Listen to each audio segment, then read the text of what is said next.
안녕하십니까. 도끼독방 전충진입니다. 지난번 두 편의 시간 동안 방송에서 6.8 독도 사건에 대해서 말씀을 드렸습니다. 그랬더니만 주제가 너무 무겁다고, 그래서 좀 가볍게 갔으면 좋겠다고 연락을 해온 분이 계셨습니다. 그래서 오늘은 독도 순회 관광 중이지만은 좀 가벼운 마음으로 새 이야기를 좀 드릴까 합니다.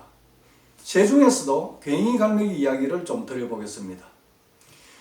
제가 지난 11편에서 독도는 1982년 11월 달에 문화재 보호법에 의거해서 천년기념물 제336호로 지정되었다고 말씀을 드렸습니다. 당초 독도 문화재 보호법에 의한 천년기념물 지정은 독도 해조류 번식지 보호가 주된 목적이었습니다.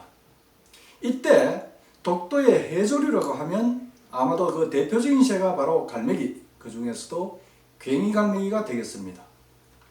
학자들은 독도의 괭이 갈매기 수가 약 2만 5천 내지 3만 마리 정도가 있을 것으로 그렇게 추정하고 있습니다.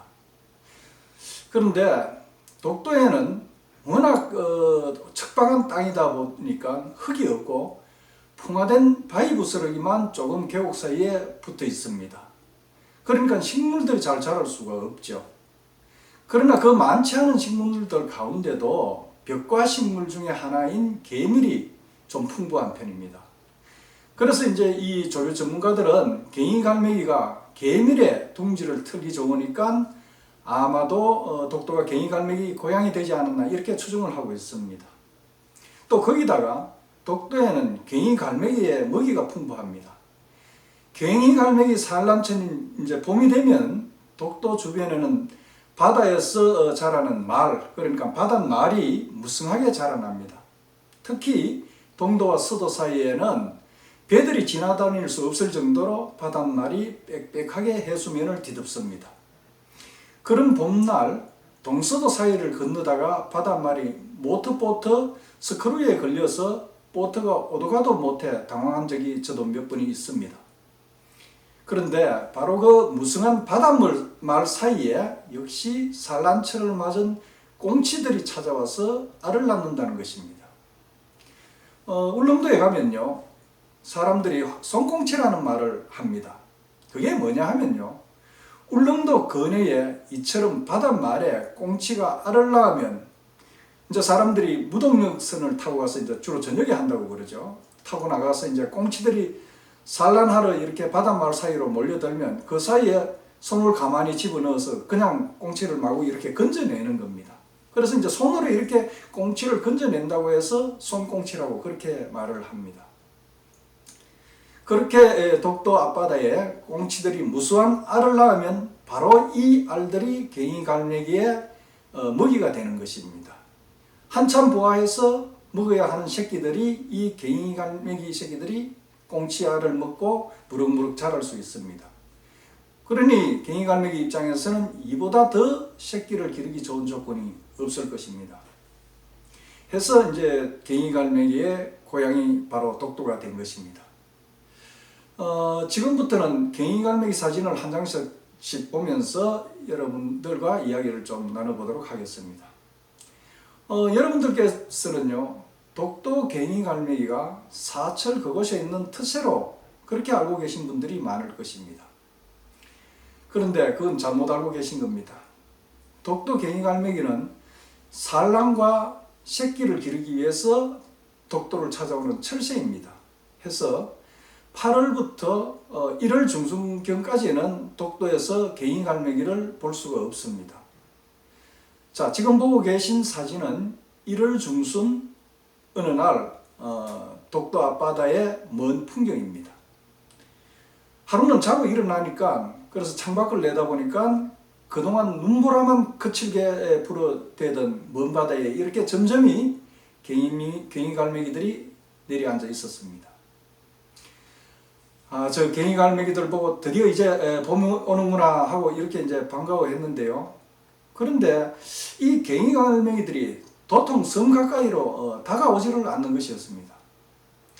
정말 놀라운 것은 어떻게 밤낮 이 괭이 갈매기들이 바다에만 떠 있는지 정말 이해할 수가 없었습니다. 그렇게 이제 며칠이 지나가고 하루 이틀 더 가면서 갱이갈매기는 조금씩 이렇게 이제 섬으로 다가오는 것입니다.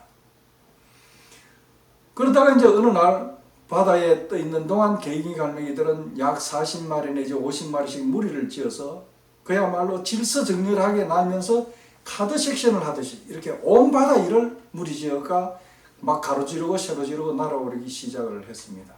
그야말로 집단으로 이제 맞선을 보는 그런 현장이었겠지요. 그렇게 날다가 이제 갈매기들은 피곤하면 바위에 앉아 쉬기도 합니다. 이제 그저면 한두 무리의 갈매기들이 섬으로 올라와서 내려앉기 시작합니다. 갈매기들이 섬에 다가와서 내려앉기 시작하면 단 며칠 사이에 온 섬 전체가 갈매기 천지가 되어버립니다. 그때부터는 이제 독도를 완전히 갈매기가 점령한다고 보면 될 것입니다. 자, 그리고는 이제 본격적으로 제 짝을 찾는 맞선 보기가 시작됩니다. 조류학자들은 그렇게 말을 합니다. 갱이갈매기들은 철저히 일부일처제를 지키는 새라고 그렇게 말을 합니다. 한번 인연을 맺으면 특별한 경우가 아니고는 잘 헤어지지 않는다고 하죠. 그런데 새로 맞선을 보는 무리들은 아마도 전혀 총각 갈매기들이거나 아니면 사별이나 이혼을 당한 것들이 아닐까 그렇게 생각을 합니다. 자, 한 쌍의 갱이갈매기가 하늘 높이 날면서 섬타기를 하고 있습니다. 암컷은 이제 그렇게 생각하겠죠. 저 짐승이 옳게 사내 구설을 하겠나? 또 이제 수컷은 또 그렇게 생각을 할 겁니다. 저 새침대기가 과연 튼실한 알을 낳아가지고 후손을 잘 볼 수 있겠나? 이렇게 이제 생각하면서 서로 시험 비행을 해보는 중입니다. 갱이갈매기는 짝과의 인연을 그렇게 중하게 여기는 만큼 이들의 구애는 다른 어떤 새들보다도 신중하면서 그리고 열정적입니다. 때로는 그야말로 사람이 다 보기 민망할 정도로 열렬한 애정 행각을 이렇게 보이기도 합니다. 한번 보십시오. 아래 것이 위의 것을 쳐다보는 저 열렬한 눈빛이 참 완전히 애절하지 않습니까? 어쩌면 저렇게 참 간절할 수 있는지 놀라울 정도입니다. 자, 이제 이 한상은 이제 제대로 통했습니다. 눈빛이 통했습니다. 그런데 어느 날 보니까요, 이 한상이 이상한 행동을 합니다. 갱이갈매기 한 마리가 이제 먹이를 입에 물고 있습니다. 오른쪽에 있는 녀석 부리를 자세히 한번 보십시오. 이 녀석이 물고 있던 먹이를 삼킨 후에 이제 한순간 입을 벌렸는데 그 순간을 놓치지 않고 왼쪽에 있는 녀석이 머리를 오른쪽에 녀석 입안 깊숙이까지 밀어넣어 먹고 있던 목구멍에 있던 먹이를 집어서 빼냅니다. 그러더니 낼름 그것을 삼켜버리고 맙니다. 야, 저는 이것이 바로 욕심 많은 갱이갈매기의 습성이 아닌가 이렇게 생각하고 둘이서 다투는 걸로 알았습니다. 그래서 그것을 이제 신문에 내가지고 이렇게 이야기를 했더니만 어느 분이 연락을 해왔습니다. 그건 먹이 다툼을 하는 것이 아니고 수컷이 암컷에게 선물 공세를 펼치는 구애의 일종이다 이렇게 일러줬습니다. 야, 그렇다면 이거 대단한 동물의 세계인 거 아닙니까? 짐승도 어쨌든 가진 자가 큰 소리치고 유리하다는 거죠. 하여튼 이렇게 이제 가던 구애와 열애 끝에 드디어 짝짓기를 합니다. 이 녀석들이요, 짝짓기 할 때는 얼마나 고함을 질러대는지 정말 듣는 인간이 다 민망할 정도로 도저히 나중에는 시끄러워서 못 견딜 그런 지경이 됩니다. 그것도 이 녀석들이 짝짓기를 한 상에 한 번만 하는 게 아니고 한 너댓 번, 대여섯 번까지 한다는 것입니다. 그렇게 해서 이제 알을 낳는데요. 갱이갈매기 알은 보통 우리 계란보다도 조금은 적고 탁한 녹색을 띠면서 이렇게 반점이 있습니다.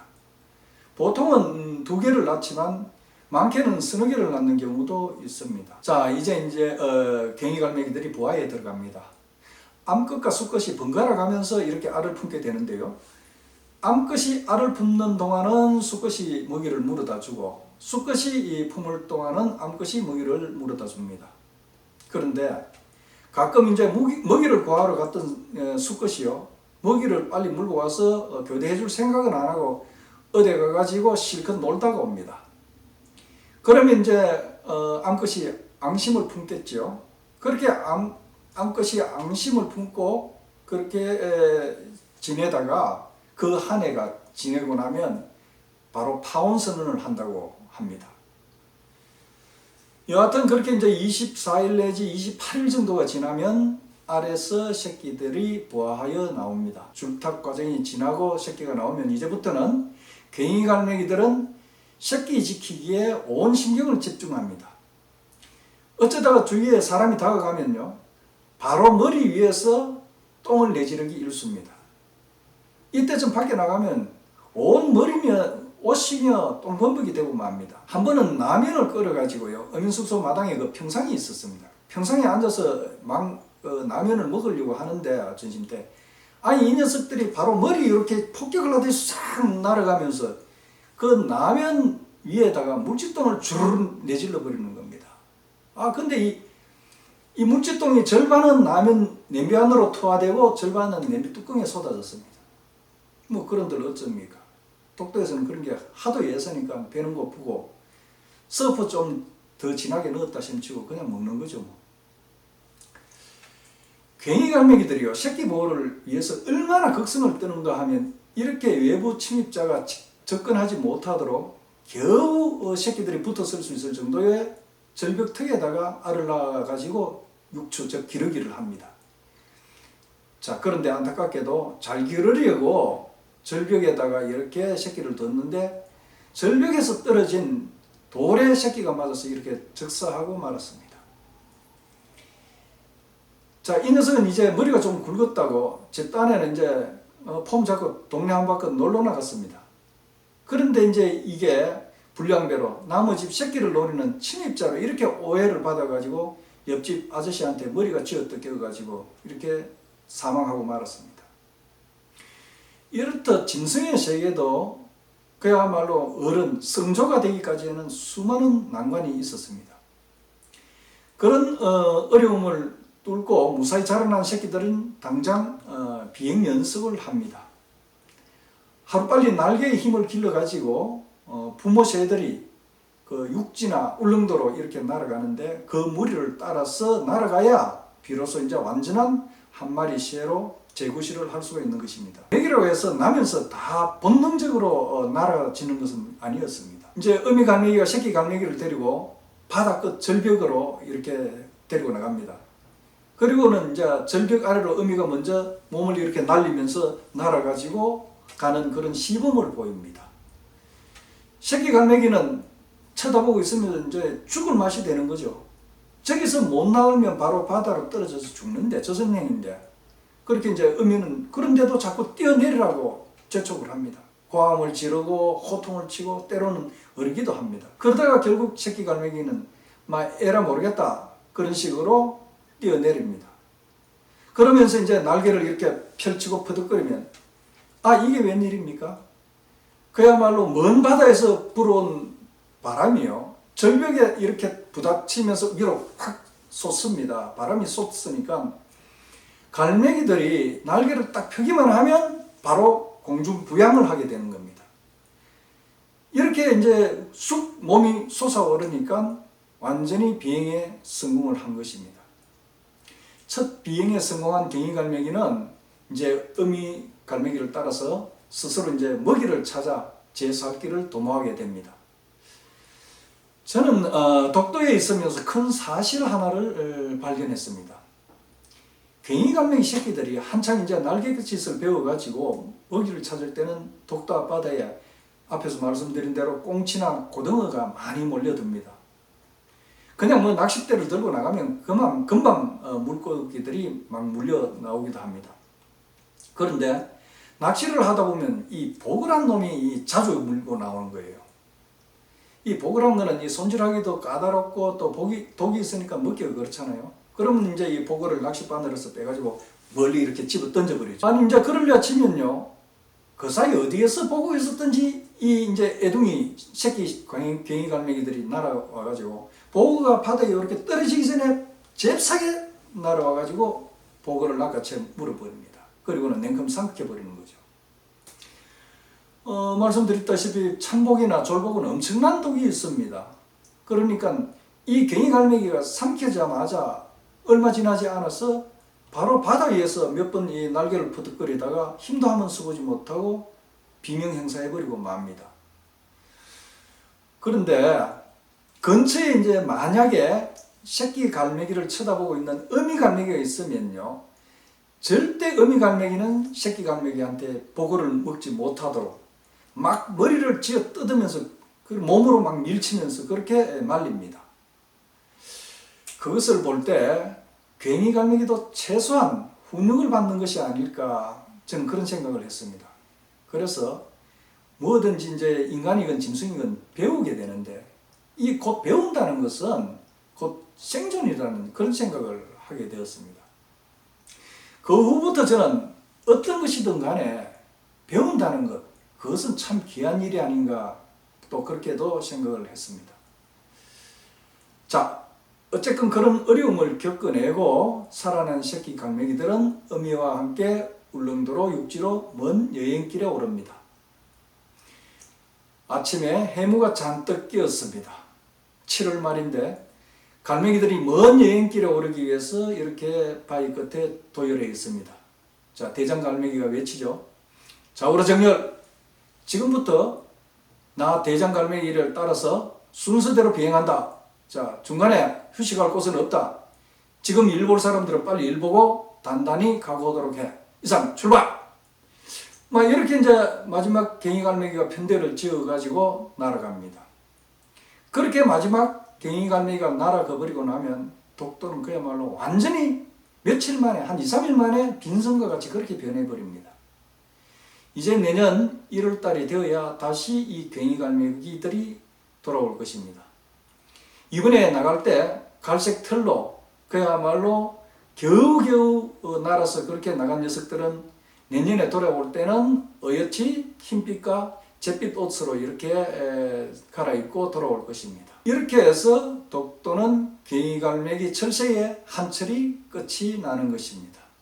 독도 괭이갈매기 고향의 모습은 이러했습니다. 자, 오늘은 여기까지 하겠습니다. 그런데 한 가지 말씀을 드리고 싶은 것은요, 며칠 전에 연락을 받았습니다. 제가 자꾸 좋아요를 눌러달라고 이렇게 요청을 드리고 또 말씀을 드리니까 한 분이 이제 좋아요를 어떻게 누르는가 그렇게 문의를 해왔습니다. 그래서 이제 제가 설명을 드렸는데요. 제 이 독도 이 방송을 보고 듣는 분들이 대부분 연세가 좀 많은 분들도 많으십니다. 그러다 보니까 이 유튜브 좋아요라든가 이런 거 모르는 분들이 좀 많이 계시던데요. 아래쪽에 보면 엄지가 위로 치켜져 올라온 게 보일 것입니다. 쭉쭉 정렬되어 있는 게 보이시죠? 거기에서 엄지가 위로 치켜진 것을 한번 누르시면 되겠습니다. 여러분 꼭 구독과 좋아요 부탁드립니다. 다음 시간에 다시 뵙겠습니다. 감사합니다.